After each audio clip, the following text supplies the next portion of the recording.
여러분 안녕하십니까. 6월 첫날 토요일 뉴스와이드 시작합니다.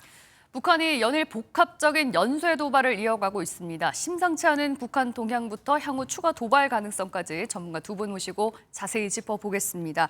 통일연구원 조한범 석좌연구위원, 원주 한라대 정대진 교수 나와 계십니다. 안녕하세요. 안녕하세요. 네, 안녕하세요. 자, 이 북한이 오늘로써 나흘째 GPS 교란 행위를 좀 하고 있다 이런 얘기들이 좀 흘러나오고 있는 것 같습니다. 좀 궁금해지는 것이 북한이 왜 오물풍선을 날렸는지 또 GPS 교란 행위를 하는지 거기다 그에 이어서 또 탄도미사일도 발사하고 방사포도 쏘고 왜 이런 상황이 됐는지 하나하나 좀 궁금합니다. 도대체 무슨 일이 있었던 겁니까? 이번 주에 들어서서. 일단은 이제 소급해 가야 됩니다. 예. 왜냐하면 2020년에 김여정 부부장이 6월이죠. 대북 전단, 민간단체 대북 전단을 이유로 개성공단 연락사무소를 폭파했거든요. 예. 그때 인민군 총참모부의 4대 군사행동을 예고했어요.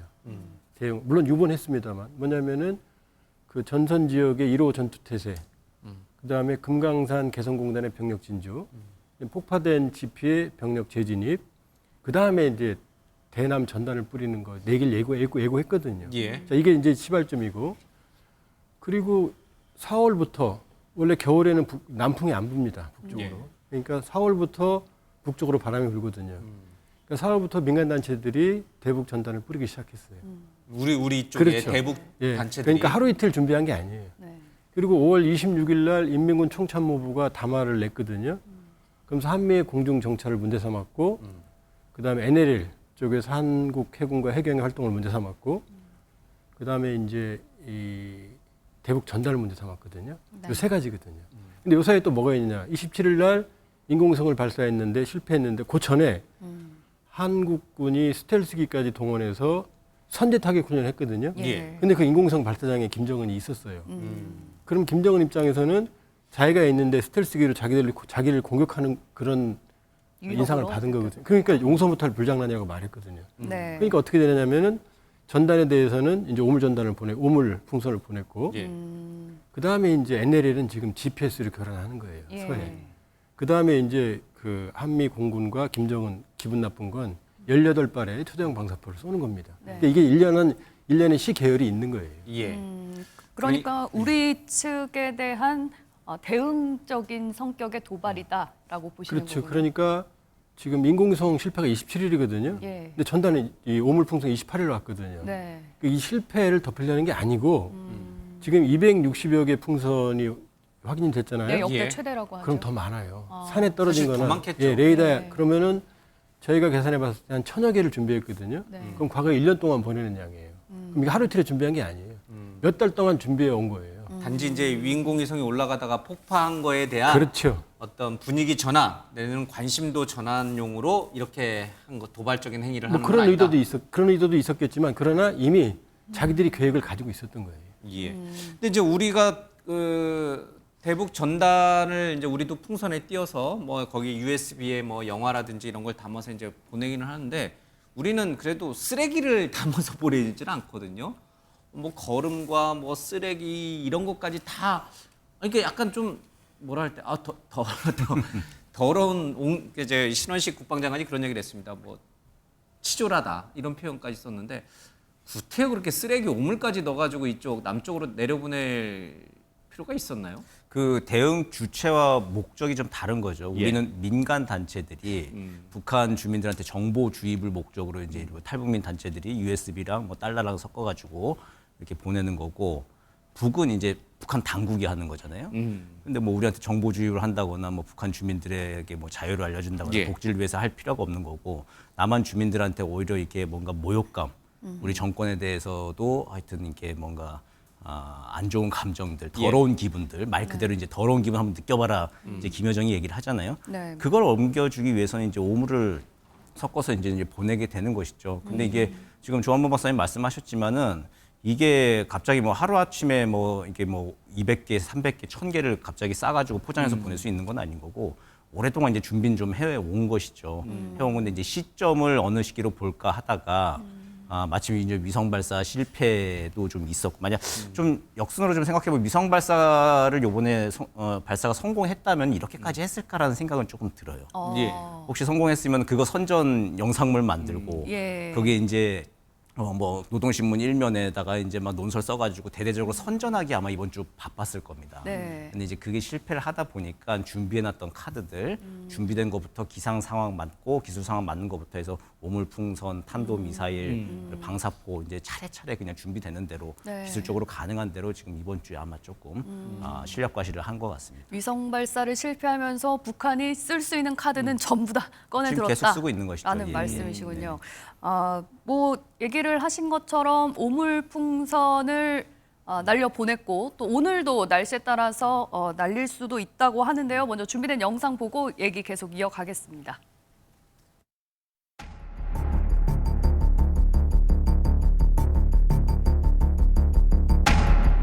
북한의 대남 오물풍선으로 인해 발생하는 모든 책임은 전적으로 북한에게 있으며 다시 한번 북한의 반인륜적이고 저급, 치졸한 정전협정 위반 행위를 즉각 중단할 것을 엄중히 경고합니다. 이러한 일련의 도발은 북한 정권의 실체와 수준을 스스로 전 세계에 자백한 것이자 북한 체제 내부의 난맥상과 정책 실패를 외부의 탓으로 돌리려는 술책으로 결코 북한이 원하는 결과를 얻을 수 없을 것임을 분명히 밝힌다. 네, 뭐 이번에 남한으로 날아온 오물풍선이야 뭐 담배꽁초, 쓰레기, 퇴비 뭐 이런 더러운 물질들이 들어 있었지만 만에 하나 여기에 뭐 생화학 무기라도 담겨 있었더라면 이거 어마어마한 무기가 될 수 있는 건 아니냐 이런 우려도 나왔거든요.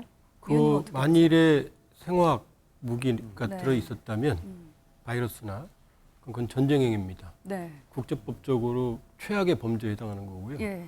그렇게 되면 중국, 러시아도 못 도와줍니다. 근데 충분히 북한에서는 그럴 수도 있는 거잖아요. 그럴 수도 있는데 우리도 그럴 수 있죠. 네. 동일한 방법으로. 그러니까 지금 보면 사실은 굉장히 무차별 살포한 것 같지만 네. 생각을 많이 한 거예요. 아, 왜냐하면 물체들을 보면 무거운 물체나 큰 물체가 없어요. 예. 그러니까 상공에서 터져서 민간이 살상하는 물체는 거의 없습니다. 아. 가벼운 종이들, 네. 담배꽁초, 그다음에 이제 두엄 이런 것들이거든요. 네. 그러니까 북한도 막 하는 것 같지만 사실 여러 가지 복합적인 생각을 한 거고 네. 또 하나는 이제 결정적으로 북한이 지금 실수를 한 게 김여정이 지금 남쪽에서 북한으로 오물이 갔기 때문에 자기들도 오물을 보낸다고 그랬거든요. 네.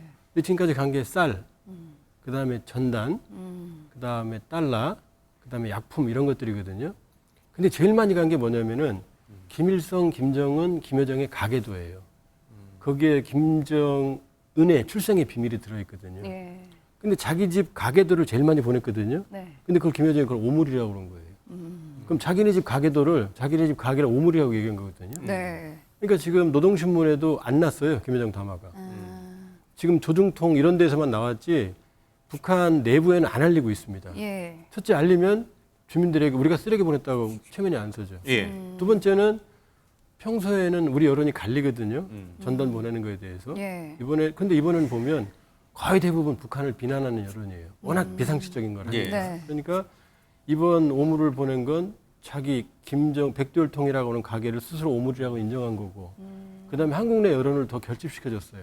비정상적인 집단이라는 거. 네. 아니 앞서 잔잔하게 보냈다 그렇게 막 치명적인 것들을 보내지는 않고 말씀을 하셨는데 이걸 회색 도발이라고 하더라고요. 그렇죠. 회색지대 도발. 회색지대 예. 도발. 예. 뭐 북한이 상당한 고민을 하고 아마 보냈을 거다라고 말씀을 하셨는데 그 의미가 그렇다면 애매하게 공격을 해서 뭐 극렬한 군사적 충돌은 일으키지 않으면서 괴롭히는 거죠. 긴장감만 그러니까 일으키는 GPS도 마찬가지입니다. 그런 전략을 예. 지금 사용하고 있다라는 그러니까 말씀이신가요? 지금 상당히 피곤하게 우리 측을 예, 예. 피곤하게 하고 그러면서도 군사적 충돌은 일으키지 않는. 근데 만일에 더 선을 넘게 되면 우리가 확성기 방송을 할 수 있고요. 제일 아프거든요.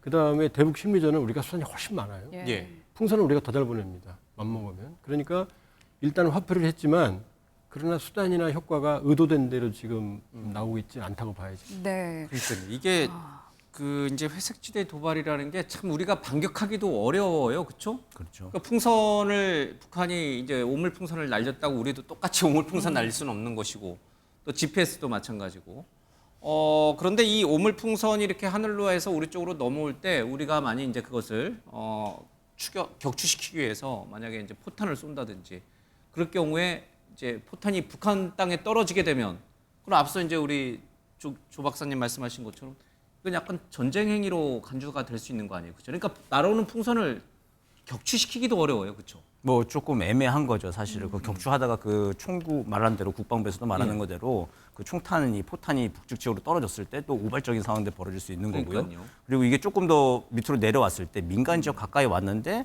그걸 또 뭔지도 모르고 또 격추를 만약 시킨다. 그래서 뭐가 떨어져가지고 민간인들의 지역에 피해가 난다. 피해가 난다.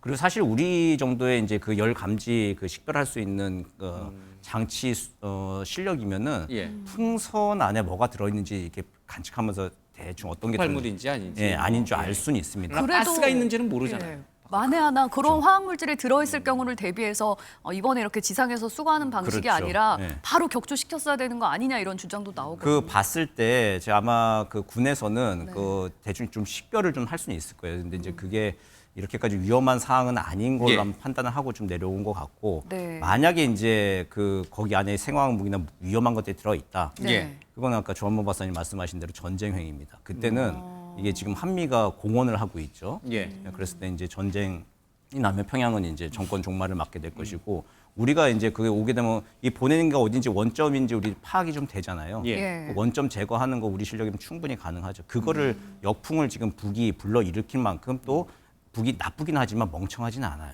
예. 그래가지고 이제 그거 좀 치밀하게 계산을 해가지고 끊임없이 우리 괴롭히는 정도로 이렇게 아마 우리를 좀 성가시게 할 것 같습니다. 너무 이게 저급하고 이렇게 약간 더러운 행위를 해가지고 이거를 어느 정도로 우리가 이렇게 심각하게 받아들여야 될까? 아니면은 그냥 정말 너무 저급해, 저질스러워, 말 섞지 말자, 이 얘기 뭐 하지 말자 이렇게 그냥 가볍게 치부해 버릴 것인가? 좀 애매모호한 그런 측면이 있는 것 같습니다. 저렇게 남의 나라에다가 쓰레기 무단 투기하면 저거 뭐 국제법적으로 뭐 없습니까? 우리 국내에서 쓰레기 무단 투기하면은 뭐 과태료 막 처분 당하잖아요. 뭐 좀 국제법적으로 지금 한미일 외교 차관들이 이제 워싱턴에 모여가지고 이 얘기 이제 막 성토하고 있는데 성토 말고 뭐 할 수 있는 게 없잖아요. 그렇죠. 성토 말고 국제법 체계에서는 어디 뭐 과태료 물릴 수 있는 중앙 기관이 있는 것도 아니고. 이게 참 쓰레기를 남의 나라에 그렇죠. 뭐 유엔에서도 무슨 뭐 과태료를 예. 집행할 수 있는 집행력이 있는 기관이 있는 것도 아니고 해가지고 지금 성토하고 외교전으로 이제 가는 건데, 근데 이건 외교전까지도 갈 상황도 사실 아니에요. 이거 했을 때 누가 국제사회에서 이걸 북한을 두둔하고 여론을 지지해줄 나라가 어디 있겠습니까? 예. 그러니까 오히려 이제 북한에서는 또 대놓고 이렇게 계속 또 성가시게 좀 괴롭힐 수 있는 영역이 돼버린 거죠. 자, 그렇다면 이런 저급한 행위에 그러면 우리는 어떻게 대응해야 될 것인가? 이제 이게 또 관건이에요. 그냥 지금 이제 회색지대 도발이라고 하는 이제 우리가 반격하기에도 굉장히 애매모호한 방법으로 우리를 이제 괴롭히고 있는데, 그럼 우리도 똑같은 방법을 써야 되는 것인가? 뭐 군사적인 도발 행위가 아니다 보니까 우리가 또 맞불을 놓기도 좀 어려운 상황이고요. 우리의 대응은 어떻게 해야 됩니까? 뭐 우리가 오물풍선 보내는 거는 이렇게 우리만큼 참 굉장히 좀 뼈 아프거나 그러지는 않을 거예요.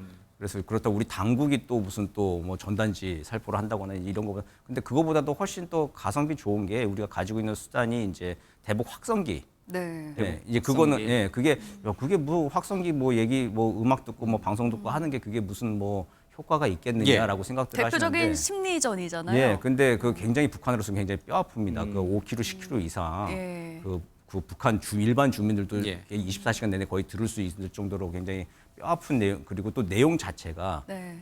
그 북한 정권의 지금 실상들을 알리는 내용들이 계속 그냥 끊임없이 접경 지역 일대에서 5km, 10km 이상 이제 확성기로 들어간다. 네. 이거는 북한 그 당국에서도 굉장히 좀 뼈 아픈 얘기거든요. 우리도 예. 그럼 심리전으로 눈에는 눈, 예, 이에는 이 그런- 전략을 써야 된다. 예, 그렇게 써야 되는데 이제 이것까지 사실 조금 더 모기 잡자고 사실 이렇게 식칼 빼들고 막 이제 이런 꼴입니다, 사실은. 예, 예. 이게 모기는 모기채로 이제 잡아야 되는데 네. 모기채로 잡기엔 좀 마땅치 않은 수단들이 마땅치 않으니까 지금 우리가 이 모션을 취하는 건데 네. 가만 보시면은 이게 이 오물풍선 하고 나서 김여정이 그 다음날 바로 또 담화를 발표를 했습니다. 예. 네. 생각보다는 제가 김여정이 보기에 빠르게 재등판을 했어요. 네. 앞으로 이어갈 것이다라고 해서 경고를 이렇게 했는데 이게 실제로 이어간다라고 하기보다도 약간 이번 국면에 조금 정리를 좀 하는 모양새예요.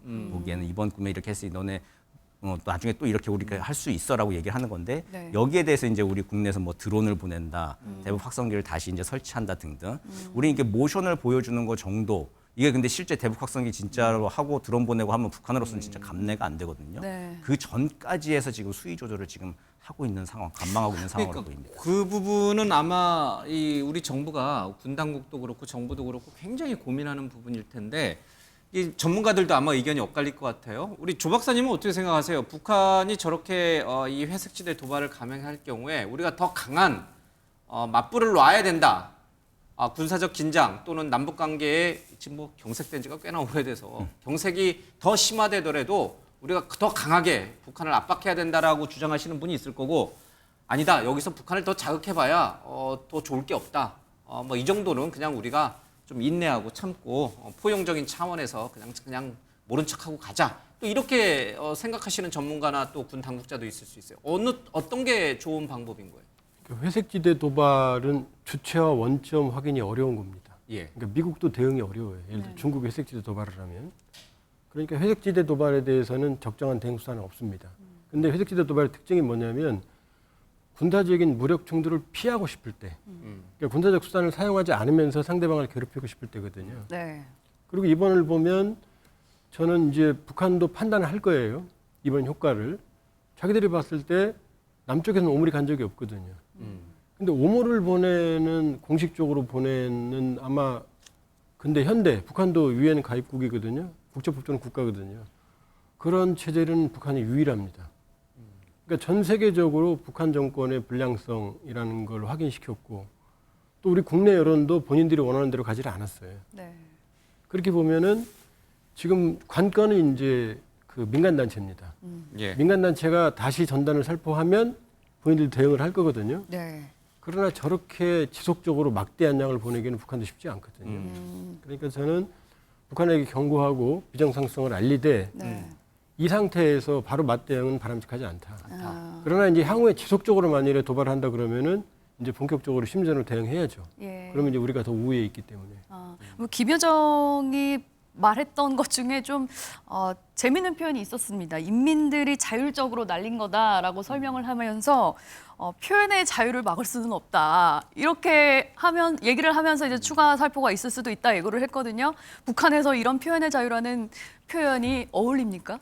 이게 우리 당국을 조롱하고 조롱하는 이제 뜻이겠죠? 비난하는 것이죠. 예. 이제 우리 쪽에서 이게 대법원에서 그 대북전단 살포 금지법이라고 이제 예. 일명 불리는 법안에 대해서 이제 위헌 선포가 나오니까 네. 그걸 이제 빗대어 가지고 우리도 표현의 자유에 따라서 네. 이제 보낸 것이다라고 하는 비난적으로 좀 얘기한 거고 남측에서 올라오고 있는 이 전단들 그리고 그걸 잘 제어하지 않는 당국에 대해서 우리 쪽에 대해서 이제 총체적으로 좀 조롱하는 의미이지 네. 이게 김여정 특유의 말투가 다 묻어나와 있어요. 근데 네. 진짜 뭐 이민들이 이렇게 이걸 뭐 풍선 날렸을 리도 없거니와 네. 그냥 자기들 정권 표현의 자유겠죠. 이제. 예. 그 표현의 자유를 막을 수 없다면서 존중을 하는 북한의 이런 행동은 어떻게 이해해야 될지 모르겠습니다. 북한이 우리나라 트로트 가수 김연자 씨의 노래를 듣지도 부르지도 말라 이렇게 지시를 했다고 알려지고 있는데요. 관련해서 준비된 영상 먼저 보고 오시겠습니다.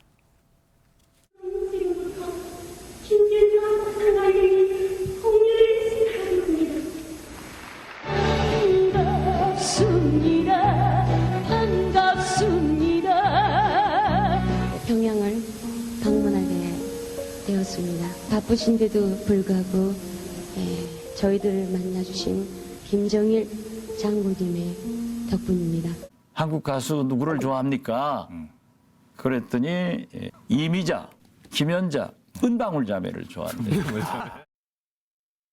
네, 들으신 것처럼 김정은 위원장도 가수 김연자 씨의 팬으로도 알려지기도 했는데요.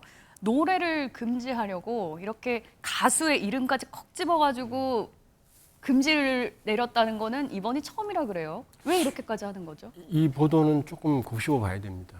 왜냐하면 김정일 위원장이 남북 정상회담 직후에 수십 곡의 남한 가요를 해금을 했어요. 불러도 좋다. 네. 그게 이제 김연자 씨 노래도 들어는 있었어요. 금지를 풀었다, 그렇죠. 해금했다. 그런데 지금 북한이 반동사상 문화 배격법을 만든 게 2020년이거든요. 네. 거기에는 남한의 한류를 보기만 해도 노래를 부르기만 해도 15년형이거든요. 제작해서 유포하면 처형입니다. 그러면 모든 남한의 대한민국의 노래나 한류가 금지인데 네. 김연자만 부르지 마라 이랬을 리는 없어요. 그러니까 그 많은 금지곡 중에 특정하게 김연자 씨를 포함한 몇 곡을 얘기했을 수 있겠지만 네. 김연자 씨 하나만 얘기했다는 얘기는 사실은 논리적으로 설명이 어려워요. 아, 그럼 나만의 노래를 부르지 마라라는 의미를 그렇죠. 이제 근데 김연자 그게 씨 그 중에 이제 거론했다. 김연자 씨가 포함이 됐을 수는 있겠지만 네. 뭐 이제 지금 논리적으로는 아버지 김정일 위원장이 김연자 씨 노래를 좋아했고 네. 그러니까 더 그걸 했다 이런 논리일 텐데 제가 아는 바로는 김연자 씨뿐만이 아니고 네. 남한의 모든 문화를 금지시켰고 평양문화보호법, 청년교양보장법, 반동산업문화배격법 이게 벌써 몇 년 된 거거든요. 아니, 뭐- 그러니까 조금 보도가 약간 전반적인 한류를 차단하라 이건 말이 맞는데 아, 김연자 씨 노래만이다라는 꼭 얘기 집은 약간 아니다. 과장된 것 같아요. 근데 이제 뭐- 북한 주민들이 아마 취재원일 텐데 이제 그 주민들도 막 우리처럼 뭐 신문이나 방송을 통해 가지고 실시간으로 정부가 어떤 조치를 취하는지를 접할 수 있는 사람들이 아니다 보니까 그렇죠. 예, 특정인의 말만 또 듣고 우리 또 이제 이런 얘기들이 우리 쪽에 이제 전달이 좀 되는 것 같습니다. 뭐 파묘 영화 우리 쪽에 1000만 관객 이제 뭐 돌파하네 만에 이런 얘기가 있었는데 파묘도 뭐 금지했다 보지 못하겠다. 근데 지금 엄청 북한 청년들 사이에서 특히 인기다 뭐 이런 얘기도 있는데 사실 이게 눈으로 보지는 않아가지고 저기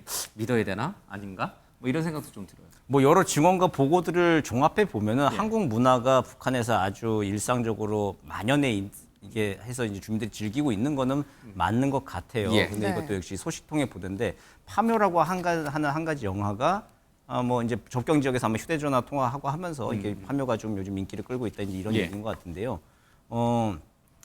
들어갔을 수는 있죠. 예.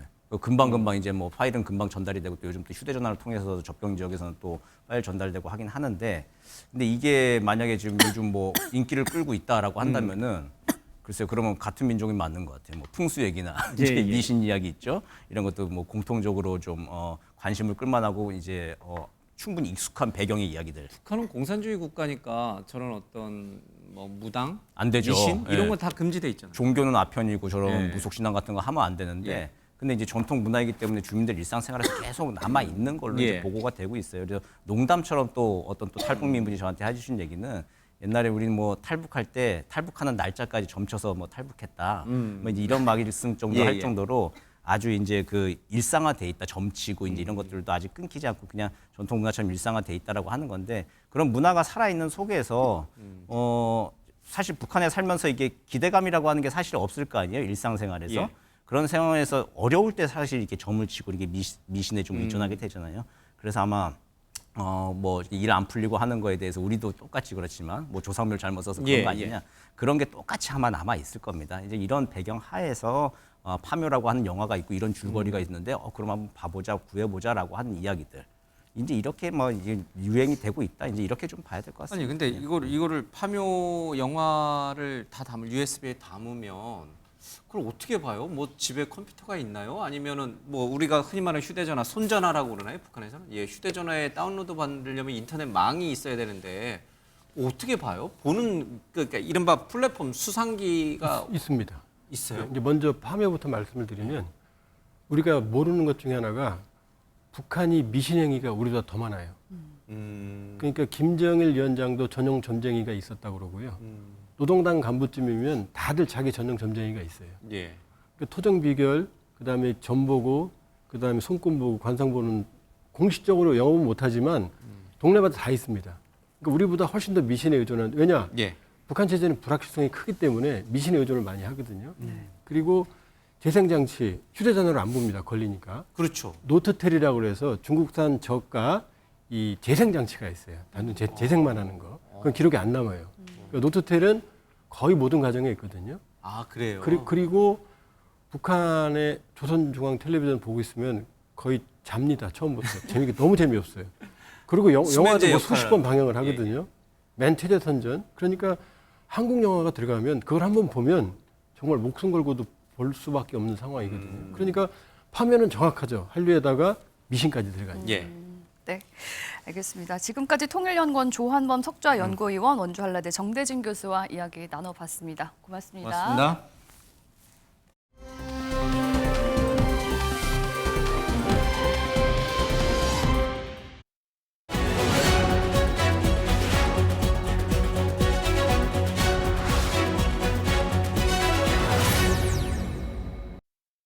요즘 많이 힘드시죠?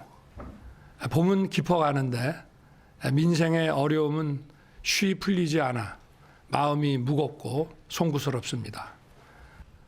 저와 정부를 향한 어떠한 질책과 꾸짖음도 겸허한 마음으로 더 깊이 새겨 듣겠습니다. 소위 말하는 장바구니 물가, 또 우리 식당에서 느끼는 이런 외식 물가, 이런 것들이 좀 잘 잡히지 않고 있습니다. 모든 경제 부처가 달라붙어서 철저하게 지금 관리를 하고 있고요. 어찌 됐든 모든 수단을 강구해서 장바구니 물가와 이 외식 물가를 잡는데 정부의 역량을 총동원하겠습니다.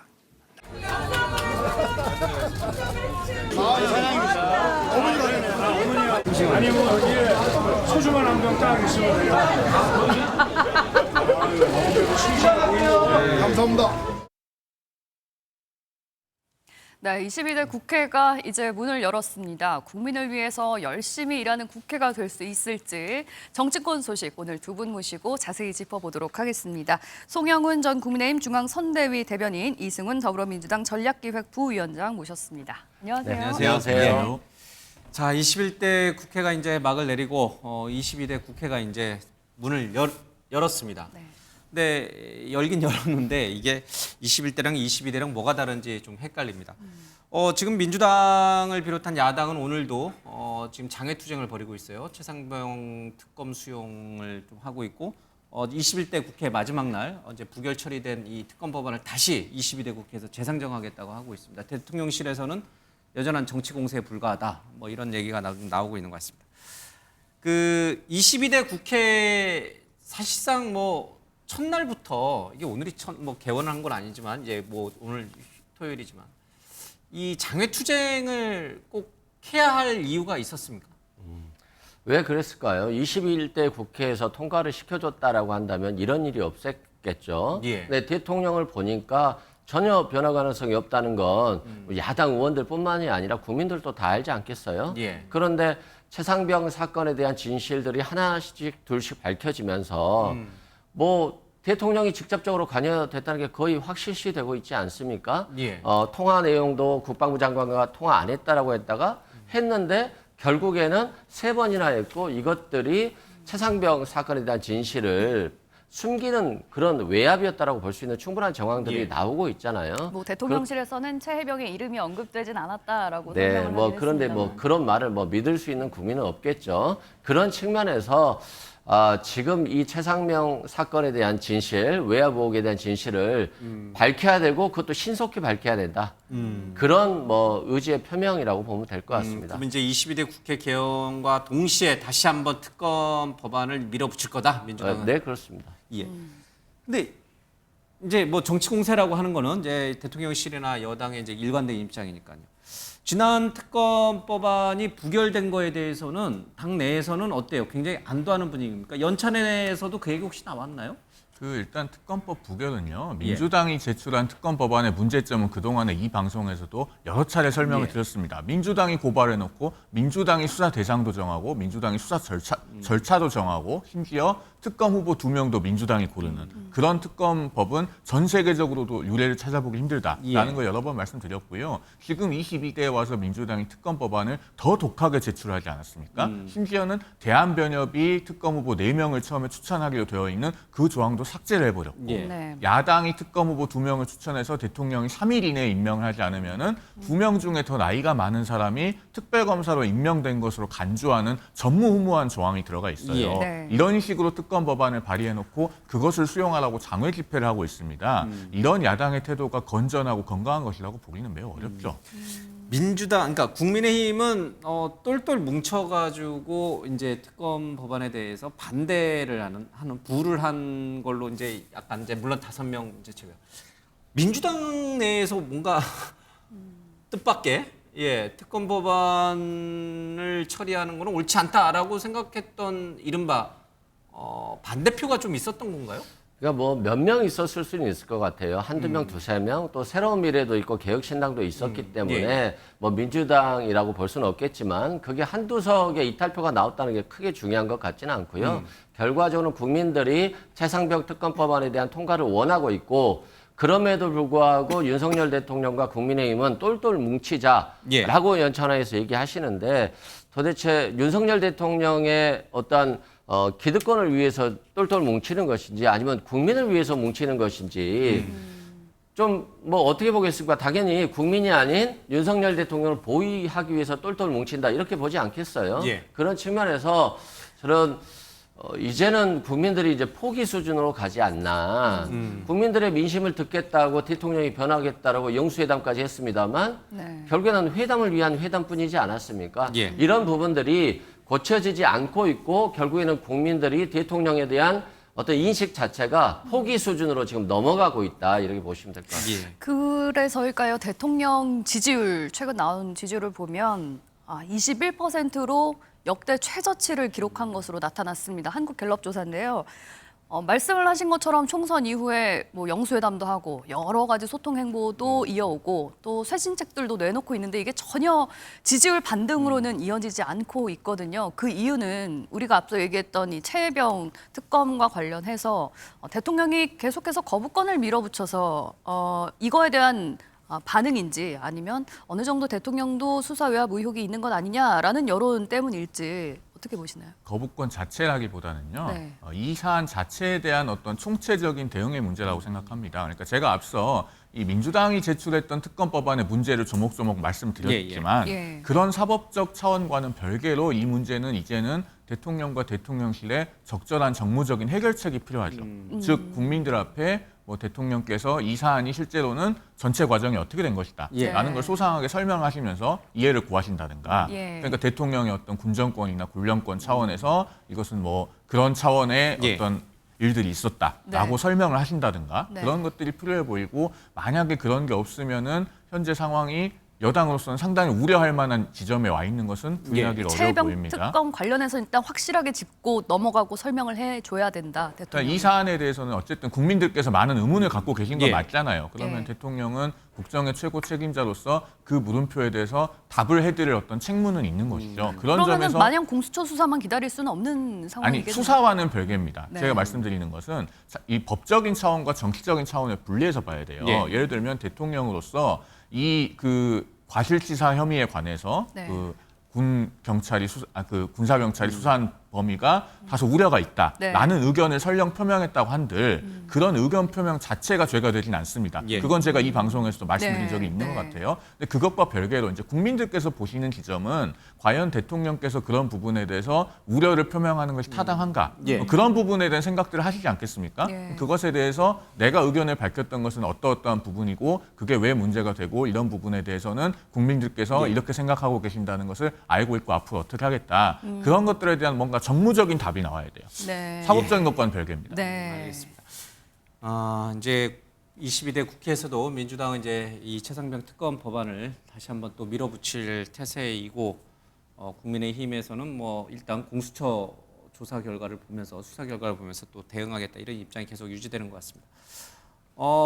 국민의힘 내부 얘기를 좀 해보겠습니다. 지난 목요일, 금요일 이틀 동안 이제 이 당선인 국민의힘 이제 워크숍 연찬회가 있었지 않습니까? 거기에 대통령도 참석을 했고 지금 국민의힘 내부에서 힘겨루기가 이루어지고 있는 거 아니냐 이렇게 이제 국민들 가운데는 많은 분들이 그렇게 봐요. 이른바 대통령 세력과 떠오르는 차기 한동훈 세력 간의 친한 간의 갈등이 있는 거 아니냐 뭐 이런 얘기들이 세간에 많이 떠돌고 있는데 그날 대통령이 참석한 날 당선인 워크숍에서 분위기는 어땠어요? 뭐 굉장히 뭐 듣기에는 열렬히 대통령을 환호하고 박수하고 그런 갈등 같은 얘기는 단 한마디도 나오지 않았다 이런 얘기가 있던데요. 지금 일단 상황이 순망치한 아니겠습니까? 입술이 없으면 이가 실이죠. 그러니까 정부와 여당은 어쨌든 국정을 위해서, 민생을 위해서 똘똘 뭉쳐야 되는 그런 상황인 것이고 앞서 우리 이 부위원장께서 이제 대통령을 보위하려는 거 아니냐 그렇게 말씀하셨는데 그렇다기보다는 이것은 어쨌든 국정에 책임이 있는 여당입니다. 그리고 대통령이고 그러니까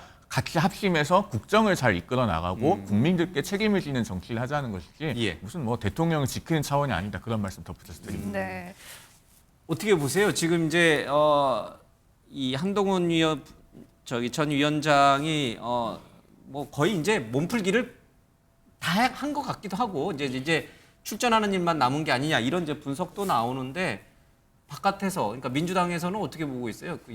남의 당이라 원상 보듯이 예. 몸풀기는 거의 끝났다고 보고요. 예. 이제 날짜만 남은 것 같은데 뭐 굳이 당선 가능성이 굉장히 높은데 빨리 움직일 필요는 있을까? 그래서 아마 도서관도 가고 김은국 씨도 만나고 이러는 것 같아요. 뭐 여유를 좀 부리고 있다 이렇게 보면 될 것 같고요. 저는 그래요. 국민의힘이 여당 맞나 싶어요. 국민들도 이런 생각을 갖고 있고 보수들이 윤석열 대통령을 뽑아준 것들은 자신들의 뭔가를 대변해 주라고 뽑았잖아요. 근데 아무런 힘이 없기 때문에 대변하지 못하기 때문에 지지율도 떨어지는 것이고 그래서 지금 뭐 화면에서처럼 한동훈 전 비대위원장에 대한 기대가 있지 않나 싶어요. 그래서 한동훈 전 비대위원장이 된다라고 한다면 대통령이 좀 쓴소리도 하고 대통령이 잘못된 길을 갔을 때는 막을 수도 있고 예. 그리고 저 사람이 젊으니까 또 다른 대한민국의 미래를 걱정하지 않을까라고 하는 생각을 갖고 있는데 뭐 그런 생각이 있지만 아직까지는 한동훈 전 비대위원장이 검사 외에는 법무장관 외에는 한게 없기 때문에 정말 대한민국의 미래와 정책을 책임질 수 있을까에 대한 또 다른 의문은 있죠. 뭐 네. 그런 부분을 한동훈 전 비대위원장이 당대표가 됐을 때 풀어내야 되는데 그렇지 못한다라고 한다면 윤석열 대통령과 함께 같이 뭐 침몰할 가능성이 높지 않겠습니까? 예. 예.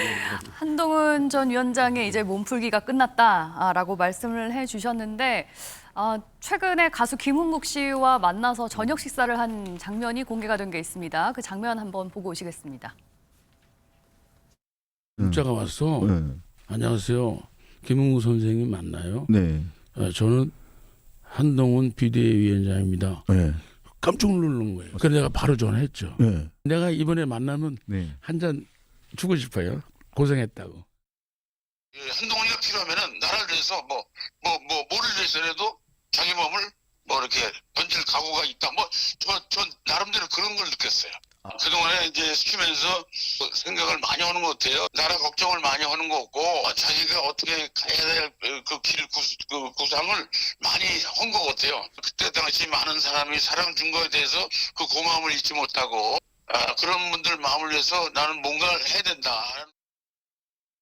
김은국 씨가 지난 총선 때 이제 국민의힘 선거 운동을 많이 도왔던 것으로 알려졌는데 그 일환으로 아마 두 사람의 만남이 이뤄지지 않았나 싶긴 합니다. 서운하다고 막 처음에 이제 안 얘기하셔가지고. 만나줘서 서운하다고 했다가 이제 그러니까 만나니까 또 이제 좋은 얘기가 나오는 것 같아요. 그러니까 이게 지금 이제 한동훈 전 비대위원장의 일종의 회동 정치의 네. 연장선상에 있는 것 같기도 하고 또 회동 정치. 아니 뭐 원희룡 전 장관부터 시작해서 뭐 예. 많은 분들을 만나고 계시지 않습니까? 안 만나는 정치도 하고 있잖아요. 윤석열 대통령과 그 이야기는 아직 조금 만나고 있지 이따가 않아요. 하기로 하고요. 어쨌든 그 회동 정치 연장선상에 있는 것처럼 보이기도 하고 또 한편으로 김은국 씨하고 한 4주 전에 연락을 했다는 거 아닙니까? 예. 그러면 이제 약속을 지키는 그런 면모도 보여준 것 같고 그다음에 김은국 씨를 통해서 이제 한동훈 전 비대위원장의 입장이 전해지고 있죠. 예. 어떤 말을 했다고 하는가 하면은 저는 할 말을 하는 사람이고 그다음에 싸움도 할 줄 아는 사람이다. 이런 얘기를 했다고 하고 그게 뭐 틀렸다는 얘기는 없는 거 보니까 사실이 맞는 것 같아요. 예. 그러면 두 가지의 시사를 한 것이라고 볼 수 있겠죠. 하나는 앞으로 본인이 정치권 전면에 재등판했을 때 대통령과의 관계 설정, 예. 즉 할 말은 하겠다. 그다음에 대통령에게. 거대 야당을 상대함에 있어서 내가 가장 잘 맞서서 싸울 수 있는 사람이다. 이 두 가지를 시사한 코멘트라고 보여져요. 그래서 네. 앞으로 한동훈 위원장의 진로를 엿볼 수 있을 것 같습니다. 해석을 좀 달리해도 돼요? 그러니까 할 말을 할 줄 안다라는 거는 대통령이 할 말을 할 줄 안다 이렇게 해석하셨고 싸움을 할 줄 안다라는 얘기는 야당과 싸움을 할 줄 안다 이렇게 해석을 하셨잖아요. 그게 아니라 대통령과 싸울 준비가 되어 있고 야당과도 대화를 할 용의가 있다 이렇게 해석해도 돼요? 아니 야당과는 당연히 필요하면 대화를 해야죠. 뭐 지금 190 대표가 되면 해야죠. 192석의 거대 야당과 대화를 안 하고 예, 어떻게 예. 정치를 하겠습니까? 그러니까 싸움의 대상을. 아까도 제가 순망치안이라고 말씀을 드렸는데요. 네. 여당이 수장부터 이제 대통령하고 계속 싸움만 하면은 그랬다가는 집안 꼴이 어떻게 되겠습니까? 절대 아마 안 싸운다 대통령. 절대 안 싸운다는 아니고 할 말을 하면서 저번에 한동훈 위원장이 그런 이야기 하지 않았습니까? 잘못을 바로잡는 것은 용기다. 그런 얘기를 했기 때문에 아마 여러 가지 저 고언과 예. 그다음에 또 정책 드라이브를 통해서 여당을 바르게 견인하겠다 그런 생각을 가지고 있지 않을까 추론해 봅니다. 두 사람을 자꾸 이렇게 일간질하고 싸움을 붙이려는 이제 뭐 사람들이 있을지 모르겠지만 대통령과 한동훈 전 위원장은 이제 당 대표가 되더라도 둘이 같은 5월 동주 순망치안의 관계다. 대통령과 여당은 기본적으로 국정에 공동 책임이 있는 관계니까요. 싸울 수는 없다. 그렇죠. 없어야 한다. 당이론적으로 알겠습니다. 네, 뭐 한동훈 전 위원장의 이제 전당대회 출마설 얘기가 계속 이제 무게가 실리고 있는데 이제 본격적인 정치행보에 들어갔다라는 움직임이 바로 지구당 얘기를 꺼냈거든요.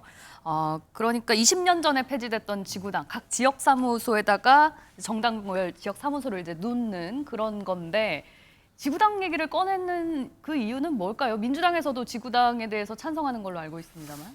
일단 그런 것 같아요. 지구당 문제는 일단 윤석열 대통령과 상관이 없잖아요. 그러니까 얼마든지 부담 없이 얘기를 할 수 있다는 거고요. 두 번째로는 자신을 도와준 또는 자신과 같이 많이 뛰었던 동지들이 다 이번에 당선되지 못했잖아요. 다 원외에 있는 그렇죠. 그러면 원외 지역위원장인데 네. 사무실이 없잖아요. 예. 그럼 이분들에게 사무실도 주고 후원금도 받을 수 있게 해주고 싶은 거죠. 정정당당하게. 그렇죠. 네. 그랬을 때에 현역 의원들과 비현역 의원들 간의 기회의 균형이 생기는 거잖아요. 예. 공정한 기회가 생기고 예. 그렇기 때문에 자신은 이것이 공정하다고 생각하고 이런 지구당을 부활하는 것 자체가 자신의 정치적 이익에도 도움이 되는 거죠. 그런데 이 그래서 지구당이 그 카드를 받았다. 없어졌던 이유 중에 하나가 이제 과거 뭐 차떼기당이다 해가지고 여러 이제 부정부패들도 이뤄지고 해서 이 지구당을 없앴던 오세훈 시장 같은 경우에는 과거로 왜 돌아가는 거냐, 이거 형식과 거리가 멀어지는 거다라고 비판을 하고 있거든요. 20년 전 얘기잖아요. 네. 시대가 많이 변했죠. 과거처럼 차떼기 했을 때 이해창 전 대표 구속이 안 됐잖아요. 지금 같으면 어떻게 됐을까요? 지금 뭐 구속될 수밖에 없는 상황이에요. 그만큼 굉장히 많이 깨끗해졌고 기업들의 정치 자금도 거의 없어졌다라고 보거든요. 또한 만약에 비현역 의원들에 대해서 뇌물의 위험성이 있다라고 한다면 현역 의원들은 뭐 당연히 있는 거 아니에요? 예. 공천과 관련해서도 네. 그런 측면에서 저는 공정한 기회 측면에서는 시대가 변했기 때문에 네. 청년과 정치 신인들에게도 지역 사무실을 네. 편법적으로 내지 않고 합법적으로 낼 수 있는 기회를 주는 것이 또 맞다라고 생각됩니다. 기회를 준다는 게 근데 이게 그 지난번에 해외 직구 문제도 그렇고요. 이번에 지구당 문제도 그렇고 왜 자꾸 한동훈 전 위원장과 오세훈 서울시장의 이름이 자꾸 대립형으로 자꾸 나오는 거죠? 아직 두 개의 아젠다에서 그렇게 된 것일 뿐이기 때문에 의견의 일치예요? 정말 대립관계인지는 더 봐야 되겠죠. 왜냐하면은 지구당 문제는 지금 현재 정치개혁에서 되게 중요한 부분인 게 맞습니다. 왜냐하면은 현역 의원들이 지금 많은 기득권을 갖고 있고 예. 그 국회의원의 특권을 내려놓는 것 중에 하나가 현역 의원과 원외 정치인들 예. 간의 균형을 맞춰주는 겁니다. 그렇기 때문에 그 특권 폐지 연장선상에 있는 것인데 그 지구당을 폐지했던 것이 2004년에 소위 오세훈 선거법 아닙니까? 예. 그러다 보니까 이제 오세훈 시장이 소환이 되는 것이고 그다음에 KC 직구 문제는 오세훈 시장은 현 서울시장이잖아요. 네. 그러다 보니까 서울시가 안전이나 그 위해에 관해서 여러 가지 감독을 합니다. 최근에 그 서울시의 담당 공무원이 그 중국의 모 그 직구 플랫폼에서 파는 슬라임을 검사하기 위해서 5분간 책상 위에 올려놨더니 5분이 지나니까 머리가 아프더라 이렇게 언론에 그 얘기를 하지 않았습니까? 그런 것처럼 일종의 이제 그 주무부처 장관과 비슷한 지위에 있는 것이죠, 서울시장으로서. 그러다 보니까 또 생각이 다를 수 있는 것이고. 그러나 뭐 매사에 관해서 생각이 다르겠습니까? 앞으로 뭐 의견이 다른 부분도 있고 또 때로는 같이 가는 부분도 있고 그렇겠죠. 두 사람의 뭐 잠룡 간의 싸움이다 뭐 이렇게 보는 거는 아니다 이런. 아니 경쟁은 당연히 있어요. 지금 총선이 끝나고서 사실 여야 모두 잠재적인 대권 주자들에게는 총성이 울린 상태입니다. 그러니까 어떤 전략적인 포석을 갖고 메시지를 내놓는 부분도 분명히 있겠습니다만은 그러나 모든 어떤 아젠다에 있어서 한동훈 전 비대위원장과 오세훈 시장이 대립항처럼 그렇게 되는 것은 아니다라는 말씀을 드리는 근데 거죠. 이 두 사람이 대립하는 게 이제 총선 끝나고 나서 본격화된 거잖아요. 그러니까 총선 끝나고 한동훈 전 위원장이 조용히 소위 말해서 잠수를 타고 있을 때는 이런 문제가 안 불거졌는데 한동훈 전 위원장이 해외 직구를 시작으로 이제 현안 정치에 대해서 코멘트를 하기 시작하면서 이제 오세훈 시장 쪽에서도 주거니 받거니 나오고 있단 말이에요. 한동훈 전 위원장이 너무 일찍 등판하는 바람에 오세훈 시장 쪽에서 이거 봐라, 이거 너무 빨리 등판한 거 아니야? 그러면 견제 들어가야 되네? 이런 생각을 하지 않았을까요? 그렇다고는 생각하지 않고요. 다만 지금 현재 광역단체장들은 당대표 경선이라고 하는 국면에서는 플레이어가 되게 어려운 위치에 있지 않습니까? 뭐 홍준표 대구시장도 그렇고 최근에 이제 메시지를 좀 내기 시작한 김태흠 충남지사 같은 경우도 그렇고 광역단체장을 그만두고 당대표 경선에 등판할 수는 없으니까 소위 말하는 메시지 정치를 하고 있는 겁니다. 그렇기 때문에 오세훈 시장도 결국 언젠가는 그런 메시지 정치에 참전할 것은 예고돼 있었고 그것이 한동훈 전 비대위원장의 등판 때문이다. 저는 그게 꼭 신호탄이 되진 않았을 것이다 그렇게 봅니다. 제 기억하는 우리 송 변호사께서는 이제 여기 이 방송에 나와가지고 한동훈 전 위원장이 총선 패배 이후에 전당대회 나오느냐 마느냐 뭐 그런 이제 얘기가 나왔을 때 질문을 드렸을 때 뭐 나오나처럼 있어라 뭐 잊혀진다고 해서 잊혀지는 게 아니다 이제 그런 얘기를 하셨는데 김영호 전 국회의장도 그렇고요 김종인 전 위원장도 그렇고 한동훈 전 위원장이 이렇게 빨리 다시 정치권에 복귀를 해서 전당대회에 나오는 거는 옳지 않다. 본인을 위해서도 옳지 않다. 1년간 좀 세상을 유랑하면서 공부도 좀 하고 많은 사람들 얘기도 좀 듣고 이렇게 그런 시간을 좀 가지라 이렇게 조언을 하는데 한동훈 전 위원장은 요지부동인 것 같아요. 이제 그런 딱 맞고 나는 나갈 거야. 뭐 이렇게 마음을 굳힌 것 같아요. 마음을 굳힌 것 같고요. 예. 그 뭐 어떻게 알겠어요? 세상 특히 정치는 생물이라고 하잖아요. 예를 들어서 이낙연 전 대표도 외국에 오래 갔다 왔는데 결국에는 굉장히 힘든 상황으로 지금 나락으로 떨어진 꼴이잖아요. 이게 외국 갔다 왔기 때문에 나락으로 떨어진 건가요? 국내에 그런 건 있었으면 아니겠지만 뭐 예. 정치 현실감이 떨어졌을지는 모르겠지만 다만 한동훈 전 비대위원장은 뭐 이제까지 너무 열심히 뛰다가 지금 간만에 휴식을 취했을 거예요. 근데 지금 당장 뭐 변호사 하기도 좀 애매하고요. 그런다고 해서 또 팬덤 지지층들은 한동훈 전 비대위원장을 지금 현실 정치로 끌어내고 있단 말입니다. 카페 인원수가 8만 명이 넘었답니다. 그 맞습니다. 예. 그만큼 저는 정치 트렌드가 좀 바뀌어가는 것 같아요. 뭐 지금 우리 이재명 대표 같은 경우도 바로 당대표 되고 이렇게 쭉 이어왔었잖아요. 그렇게 연결이 되는군요. 그렇다고 봅니다. 그래서 한동훈 전 비대위원장도 지금 국민을 위해서 열심히 뛰겠다라고 하는 열망이 가장 큰 것 같아요. 문제는 가장 큰 문제는 당대표가 됐을 때 윤석열 대통령과의 관계를 어떻게 설정할 것인가. 이게 가장 중요하지 않을까 싶어요. 각을 안 설 수도 없고 쓸 수도 없고 애매모호한데 저는 결국에는 한동훈 전 비대위원장이 각을 설 거라고 봅니다. 지지율 1%의 대통령과 그냥 손잡고 웃으면서 갈 수는 없지 않을까요? 네. 계속 한동훈 전 위원장이 나오지 말라 이런 입장을 유지하실 거예요? 아니면 나오기로 한 것 같으니 그냥 에이, 잘해보자. 이제 뭐 거의 그 기정사실이라고 입장은 제가 보지 이미 않으셨나요? 이 방송에서도 말씀드렸고 다른 방송에서도 말씀을 드렸고 네. 그 당위적으로 말하는 것이 이제는 의미가 없어졌다고 이미 말씀드린 바 있어요. 예, 예. 그러면서 지난주에 저희 방송에서 제가 뭐라고 말씀드렸냐면은 한동훈 전 비대위원장이 등판을 하면 매우 유리한 위치에서 출발을 하게 될 텐데 당대표가 되고 나면 4가지 과제가 있다. 네. 그 4가지 과제는 뭐 기회가 되면 다음에 말씀드리겠다라고 했는데 이제 오늘 말씀드릴 차례인 것 같아요. 예. 밖으로는 192석의 거대 야당을 상대를 해야 되고 안으로는 총선 때처럼 획일적인 리더십이 갖춰지지 않을 가능성이 있습니다. 임기 중에 선거가 없는 당대표이기 때문에요. 네. 대권 주자라면은 지방선거 이전에 2025년 9월에 당대표직을 내려놔야 돼요. 네. 임기 중에 국회의원 보궐선거조차 없을 수도 있거든요. 그러면은 획일적인 리더십이 안 갖춰질 수 있습니다. 그다음에 대통령과의 관계 설정도 간단한 문제가 아니에요. 네. 마지막으로 본인 스스로는 차별화된 컨텐츠를 보여줘야 됩니다. 네. 그 4가지 과제가 모두 다 어려운데 한동훈 전 위원장은 이제 김은국 씨를 통해서 전한 말로써 2가지는 답의 방향은 보여준 것 같아요. 예. 대통령에 대해서는 할 말은 하겠다. 네. 그다음에 야당에 대해서는 내가 잘 싸울 줄 안다. 라는 것들 방향성을 보여준 것 같은데 나머지 2가지. 그러면 당내에서 총선 때 같은 획일적인 리더십은 서기가 어려울 텐데 그것 때문에 통합형의 어떤 리더십을 보여줄 수 있는가. 그다음에 차별화된 컨텐츠를 보여줄 수 있는가. 예. 이런 것들은 앞으로 또 계속 행보를 지켜봐야 되겠죠. 당내 조직 기반이 지금 없기 때문에 그래서 원외에 있는 인사들에게 좀 힘을 얻기 위해서 이런 지구당부할 얘기도 꺼내고 한 거 아니냐라는 해석들에 대해서는 일리가 있다고 보시나요? 이건 참 셀프 디스 같은 상황인데요. 네. 국민의힘이 지금 254개 지역구에서 지역구 국회의원은 90명밖에 안 되기 때문에 네. 어차피 누가 당대표에 도전해도 다 원외위원장들의 마음을 얻는 것은 똑같이 중요합니다. 예, 예. 알겠습니다.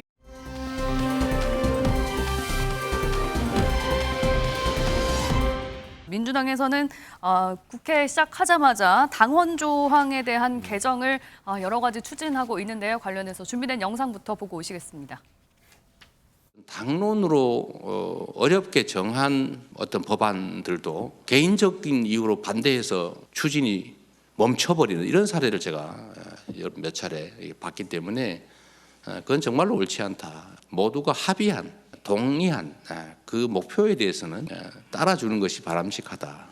그 당론을 위배할 시에 대한 이 불이익이나 제재에 대한 규정이 없어서 그 규정을 좀 명문화할 예정이고요. 그 가감산 비율에 대해서는 뭐 이후에 총선 기획단에서 논의하겠죠. 당원들의 의사가 당의 의사결정 과정에 반영되는 게 좀 필요하다고 보는데 예. 다만 국회의원들은 당원들의 대표, 정당의 대표의 측면도 있지만 기본적으로 국민의 대표 아니겠습니까? 예, 예. 그다음 국회의장도 국회 대표고 그렇죠. 국회의장은 뭐 다수당에서 추천한 후보가 되는 게 일반적이지만 예. 국회의원 전체가 뽑는 거거든요. 전 그런 측면에서 과연 당원들의 의사를 반영하는데 그렇게 반영하는 게 맞는 건지 예. 이런 면에서 좀 더 좀 세밀하고 좀 섬세한 검토도 좀 필요하지 않나 생각합니다. 네, 민주당에서 지금 추진 중인 당헌 조항 개정 내용을 보자면요. 먼저 당대표가 대선에 출마하려면 선거일 1년 전에 사퇴를 해야 한다라고 이제 좀 개정을 하려고 하고 있고, 또 부정부패 연루돼서 기소된 자의 직무를 정지하는 규정도 이제 삭제를 하려고 하고 있다. 이런 일련의 행보들이 사실 이재명 대표가 대표를 연임할 수 있도록, 그리고 앞으로 대선으로 직행할 수 있도록 착착착착 만들어주고 있는 그런 길을 다듬어주고 있는 거 아니냐라는 해석들이 나오고 있습니다. 어떻게 봐야 될까요? 뭐 그런 해석도 맞는 해석이라고 봅니다. 실은 뭐 이재명 당 대표가 돼서 총선에서 압도적인 승리를 이끌었고, 그래서 연임이라고 하는 것이 거의 없었잖아요. 아마 김대중 전 총재 이후로 처음인 것 같은데요. 그럼에도 불구하고 이런 현상이 발생했다라고 하는 것은 어떻게 보면 지금 자당 의원들이 현실적으로 받아들이는 거거든요. 지금 이 상황에서 다른 당대표를 선출한다? 이것도 좀 어려운 상상이거든요. 예. 그래서 저는 이재명 대표가 압도적인 지지를 받고 있기 때문에 민주당 내에서 이 기회에 연임하는 건 좋다. 다만 이재명 대표가 연임을 해서 또 마찬가지로 지방선거도 이기고 네. 또 국민들의 지지를 받아야지만이 되지 않겠어요? 자신이 잘해야지 결국에는 대통령 선거에도 이길 수 있는 것이기 때문에. 그런데 너무 한쪽으로 이재명 대표에게 모든 힘들이 쏠리는 이른바 이재명 1급 체제로 가게 되면 여기에 대한 부담도 분명히 민주당에게는 있을 것 같고. 부담이 있죠. 부담이 있어요. 그런데 지금 그런 우려한 목소리가 현실이기도 한데 네. 당원들이 좀 이런 것들이 지금 기류가 있어요. 윤석열 대통령이 너무나도 야당을 오랫동안 탄압하고 야당 대표를 탄압하고 야당과의 협치를 거부했기 때문에 그런 것들이 좀 당원 사이에서 약간 분노처럼 형성돼 있어요. 예. 그리고 이것들이 상당히 민주당의 지도부를 압박하는 경향이 좀 있어요. 네. 근데 지금은 그 압박을 거부하는 것보다는 지금 어느 정도 현실적으로 받아들이는 것이 지금 저는 좀 맞다라고 생각을 하고, 그렇기 때문에 지도부도 네. 그런 것들에 대해서 차분히 지금 준비를 하고 있는 것이 아닌가. 그 당시에 가서 좀 혼선이 있는 것보다는 네. 차라리 지금 준비하자라고 생각하는 것 같습니다. 근데 이게 조금 있다가 이제 종부세 얘기도 좀 다루겠습니다만은 민주당이 지난 총선에서 압도적인 승리를 거둔 절대 이 의석을 갖고 있는 이제 거대 1야당이 되면서 이대로 그냥 계속 갈 거냐, 아니면은 정말 이제 수권 정당으로서의 모습을 보이기 위해서 너무 강성 지지층 중심의 당이 아닌 중도 보수까지 좀 외연을 확장해가는 당으로 변모해 갈 것이냐. 이 아마 당의 미래를 놓고 정책 방향을 놓고 이제 내부에서 여러 가지 이제 좀 충돌도 있고 의견 대립이 있을 텐데, 많은 국민의 시선에서는 민주당이 이재명 중심당으로 가면 안 된다. 소위 말하는 개딸당으로 가면 안 된다. 그러기 위해서는 너무 이 당원들에게 끌려가는 모습이 아니라 일반 국민의 시선에서 뭔가 좀 이쪽으로 자꾸 나오는 당이 되어야 한다는 요구를 많이 한단 말이에요. 근데 왜 자꾸만 이재명 중심당으로 가려고 하고 개딸당 중심으로 가려고 하는지. 강성당원들 눈치 보고. 왜 그런 근데 거예요?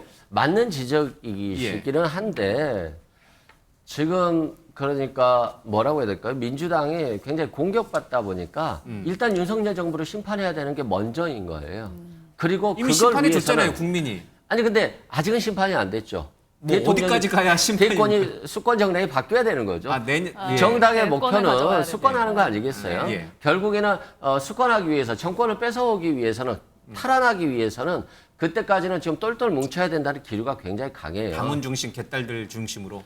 그래요. 그러니까 개딸이란 표현이 좀 이상할 뿐이지 실은 당을 이끌어가는 힘이거든요. 예. 그리고 과거에는 이렇게 당원들 몇 장 이렇게 당원 입당을 받았잖아요. 근데 지금 온라인으로서 직접적으로 당원 가입하고 이분들이 어떤 여론 형성을 주도하고 있어요. 그리고 이것들이 만약에 이번 총선에서 실패로 나왔다라고 한다면 그런 경계감들이 더 높았을 예. 것인데 네. 결국에는 그분들의 의사와 달리 결과가 나오지 않았거든요. 그래서 아직은 정무적으로 경계하고 거리감을 두는 것보다는 네. 조금 더 민심과 당심을 수렴하는 방향으로 가는 것이고 예. 반대로 예상하면 국민의힘에서 이렇게 개딸들을 비판하고 강성 지지층으로 간다라고 하지만 실은 국민의힘의 당대표 선출은 당신 100%예요. 예. 오히려. 그렇기 때문에 지금 뭐 그걸 가지고 국민의힘이 오히려 비판할 이유가 있을까? 근데 그걸 라는 바꾸자 생각. 말자 뭐 이런 얘기가 그렇죠. 국민의힘에서 나오고 있습니다. 이건 트렌드잖아요. 예. 국민의힘이 더 잘하면 야당도 더 잘하려고 노력하는 것인데 예. 지금은 오직 진실박 예를 들어 최상병 특검이 지금 화두잖아요. 네. 왜 진실 발견을 거부하고 외압으로 진실을 숨기려고 하는 것이냐. 그러니까 정부에 대한 또 대통령에 대한 신뢰가 없잖아요. 예. 네. 이런 문제가 지금 있기 알겠습니다. 때문에 좀 강하게 뭉치고 있다 야당이. 네. 이게 당신과 민심이 뭐 사안마다 일치하는 사안도 있을 거고 불일치하는 사안도 있을 텐데 지금 민주당 내에서 당헌 당규 개정이라든지 이재명 대표 연임 문제와 관련해서는 확실하게 당심과 민심이 일치하지 않는 그 모습은 이제 인정하시죠? 네, 맞습니다. 예, 그럼에도 불구하고 우리는 당심 중심으로 가겠다. 지금 그렇게. 현재는 뭐 불가피한 선택 같아 보여요. 알겠습니다. 네, 22대 국회에서 또 한 가지 뜨거운 문제가 바로 종부세 폐지 얘기입니다. 관련해서 준비된 영상이 있는데요. 잠깐 보고 오시겠습니다. 당신들이 평소에 느꼈던 문제를 뭐 개인적 견해를 말씀하신 것이다 이렇게 생각합니다. 그런데 이제 원내대표께서도 또 최고위원도 그런 생각을 가지고 계시니 당내에서 이 문제에 대한 논의는 불가피할 것으로 보여집니다. 본질을 훼손하지 않는 차원에서 불합리한 부분이 있다면 개선해 나갈 수 있을 것이다 이렇게 생각합니다. 종부세와 관련된 세부담을 뭐 완화해야 한다는 게 이제 어차피 윤석열 정부의 정책 방향하고 부합되는 부분은 맞습니다. 그렇지만 단계적으로 노력을 하고 있는 이유는 여러 가지 고려가 있기 때문 아니겠습니까? 징벌적 과세 형태로 부동산을 잡겠다 하는 그 발상에서도 제발 벗어나시기 바랍니다. 종부세 개편 논의를 적극 환영합니다. 네, 얼마 전에 박찬대 민주당 원내대표가 먼저 꺼내들었다가 잠시 주춤했다가 다시 또 불이 붙었습니다. 이 종부세 폐지 관련해서 국민의힘 입장에서는 사실 뭐 대통령의 공약이기도 하고 딱히 반대할 이유는 없어 보여요. 지금 이제 민주당에서 하겠다고 하는 것은 1주택자 종부세 폐지 아닙니까? 네. 그리고 이제 아직 민주당 당론은 아니고 뭐 원내대표나 이런 분들이 얘기를 했다가 강성당원들의 문매를 맞았죠. 예. 고민정 최고위원 페이스북에 들어가 보니까 정말 입에 담지도 못할 정도의 그런 댓글들이 올라와 있던데요. 네.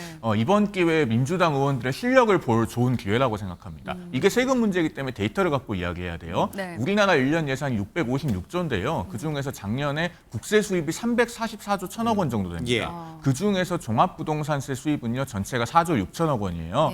그런데 그중에서도 1주택자가 내는 종부세는 단 905억 원밖에 안 됩니다. 그럼 몇 퍼센트인가요? 그러니까 이게 아니죠. 4조 6천억 원 중에 905억 원이니까 네. 한 2% 정도 되겠네요. 그러니까 굉장히 미미한 비율을 차지하고 있어요. 그래서 1주택자의 종부세를 면제해 주는 것은 사실은 부자 감세가 아닙니다. 그분들은 그냥 집 한 채 가지고 있으면서 수익을 실현하지도 않았어요. 네. 가만히 앉아 있는데 그냥 집값이 올라서 세금만 더 내게 된 거거든요. 네. 그렇기 때문에 이런 징벌적 과세는 적어도 1주택자에 대해서는 면제해 줄 필요가 있다. 그렇다면은 민주당의 책임이 있는 정치인들이 이런 부분을 깨달았으면은 자기 당원들 그리고 지지층을 적극적으로 설득하는 것이 책임 있는 정치인의 의무입니다. 네. 그런데 그걸 못하고 강성 당원들한테 계속 끌려다니면 수권 정당으로서의 길은 갈 수가 없는 것이죠. 네. 그러니까 아까 이제 한 얘기의 연장이에요. 이제 민심을 생각하면서 가야 되는데 자꾸 이렇게 하는 행동들은 당심에 끌려가는데 근데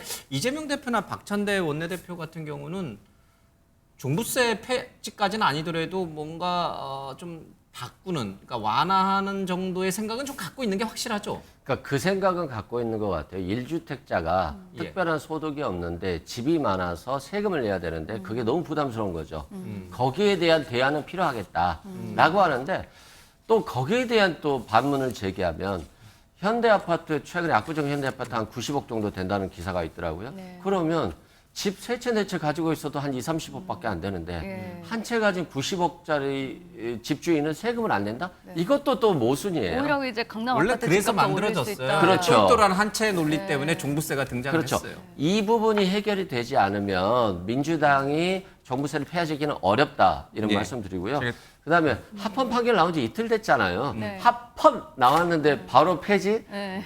이건 좀 정치 지도자들이 선택할 길은 아니라고 생각되고요. 종부세가 이 문재인 정부 때 너무 폭등하다 보니까 자꾸 다주택자라든가 고가주택자들을 어떤 투기꾼화한다든가 또 세금을 갑자기 과하게 올리는 것, 이것에 대해서는 반성해야 되겠습니다만 네. 지금 윤석열 정부 들어서 과세 기준이 12억이고요. 그리고 공시지가도 하향시켰어요. 최고 세율도 5% 낮췄어요. 그래서 문재인 정부 시절에 이 40만 명, 초기에 40만 명이었는데 이 종부세를 내는 사람이 지금 50만 명밖에 안 돼요. 10만 명밖에 안 늘었거든요. 그래서 종부세를 폐지하는 것은 너무 섣부르다 이런 생각이 들고요. 다만 세자 개편 정도는 필요하다. 다만 전체적으로 윤석열 정부가 정권을 잡은 게 집값 폭등에 대한 대안으로 잡은 거잖아요. 네. 그럼 집값은 지금도 폭등해 있는데 서민들이 주택을 구입할 수 있는 대안은 마련했는가? 여기에 대해서는 윤석열 정부가 반성을 좀 해야 되지 않을까 싶습니다. 네. 짧게만 말씀드리면은 아까 이제 뭐 고가의 주택을 한 채 가지고 있는 경우를 말씀하셨는데 국민의힘이 결국 그분들의 세금을 다 면제해 주자는 게 아닙니다. 우리 종부세 안 내면은 대신에 재산세 있잖아요. 재산세 많이 내고 그다음에 고가의 아파트를 나중에 처분하면 아주 막대한 규모의 양도소득세를 냅니다. 또 상속을 하면 상속세 낼 거고요. 다른 부분에서 그러니까 이익이 실현이 되면 거기엔 다 과세가 따릅니다. 다만 미실현 이익에 대해서 어떤 징벌적인 목적을 가지고 집 한 채 갖고 계신 분들에게 고율의 세금을 매기는 것이 맞냐 그 부분을 지적을 하는 알겠습니다. 대통령실에서도 이제 종부세 폐지에 대해서 좀 생각을 갖고 검토하겠다는 얘기가 나온 만큼 조금 급물살이 좀 탈 것 같습니다. 네, 오늘 두 분 모시고 정치권 얘기 나눠봤습니다. 고맙습니다. 고맙습니다.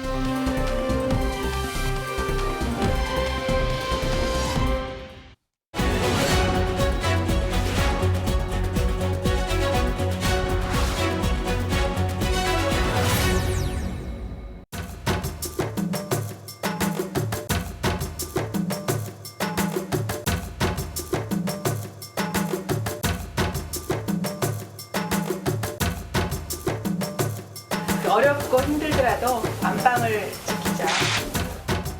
공간능력 제로입니다. 사람을 쳐다보지 않고 저는 일만 봤습니다.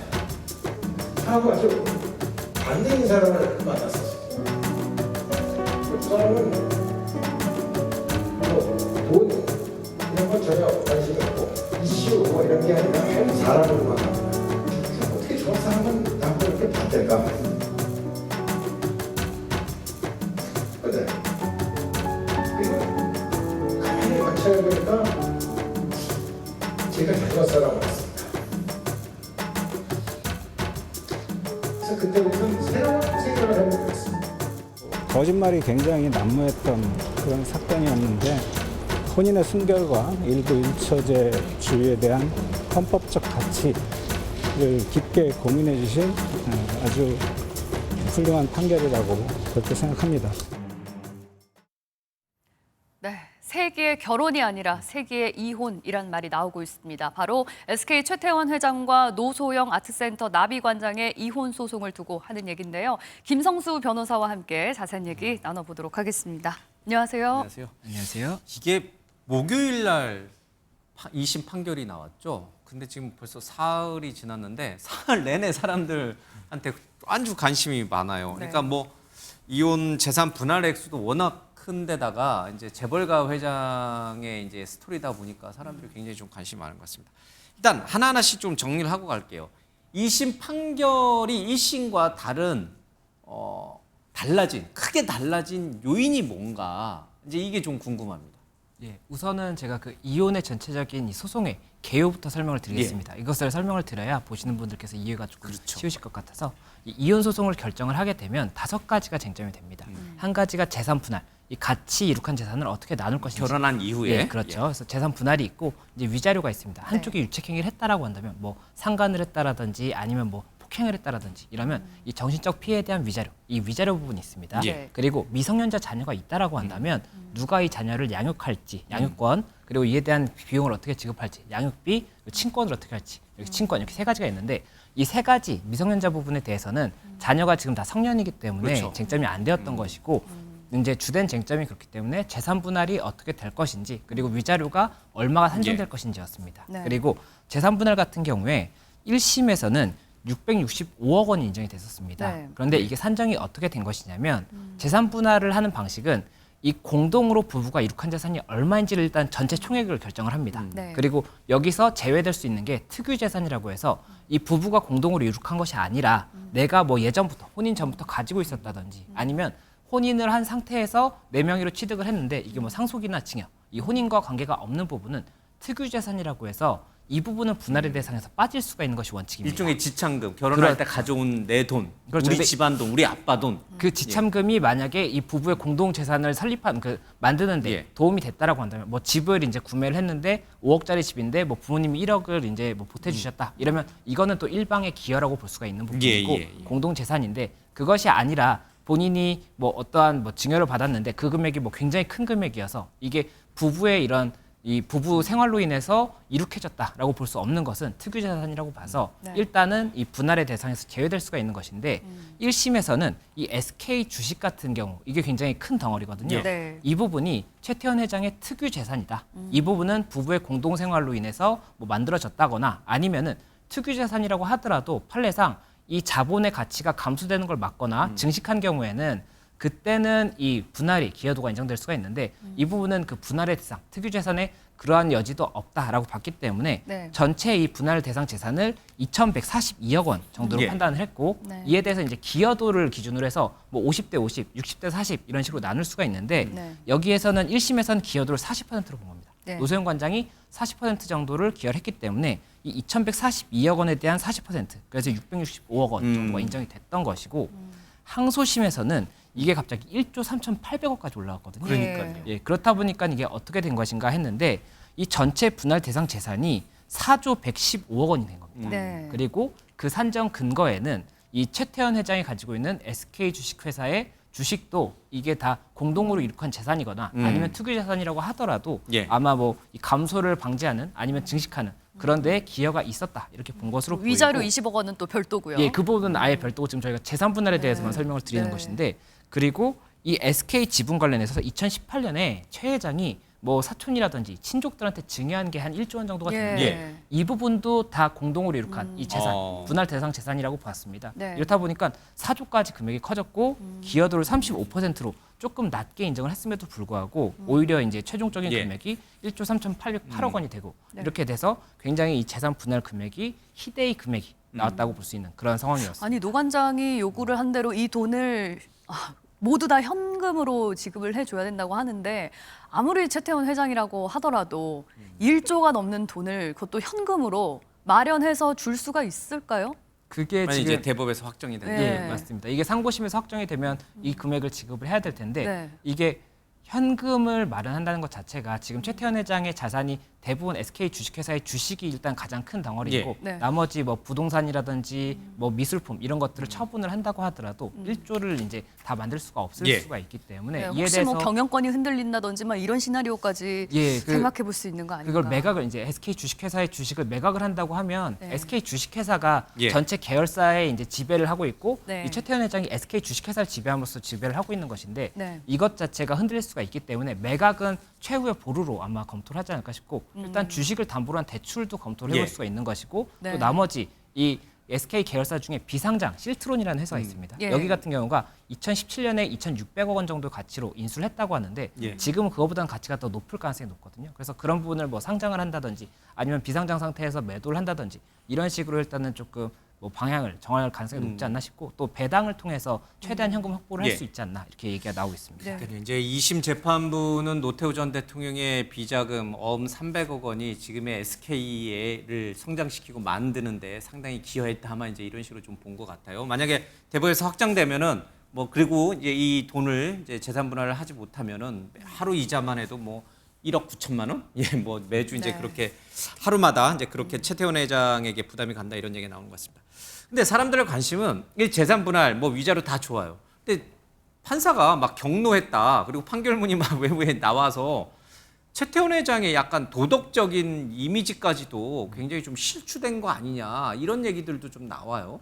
예, 아무래도 보도를 통해서 재판에 뭐 사실관계가 상당히 많이 밝혀진 부분이 있고 또 뭐 정확하지 않은 사실도 조금 이야기가 되고 있는 부분이 있는 것 같습니다. 그렇다 보니까는 그 부분 관련해서는 뭐 명예훼손이라든지 이런 부분까지도 검토가 될 수 있는 그런 심각한 사안도 있을 수가 있는 것으로 보이고 다만 이에 대해서 뭐 여러 가지의 해석이 가능할 수가 있고 또 최태원 회장 측에서 어떠한 법적 조치를 하는 것 자체도 또 이제 굉장히 최태원 회장이 지금 여러 가지로 관심을 많이 받고 있기 때문에 이게 또 여러 가지 이 역할을 할 수가 있어서 그런 행동 자체가 그 부분은 조금은 검토를 할 수 있는 그런 사안이 아닐까 생각합니다. 근데 판결문을 이제 그 대법원 이제 법원 홈페이지에 올라온 거는 누구나 볼 수 있는 거 아니에요?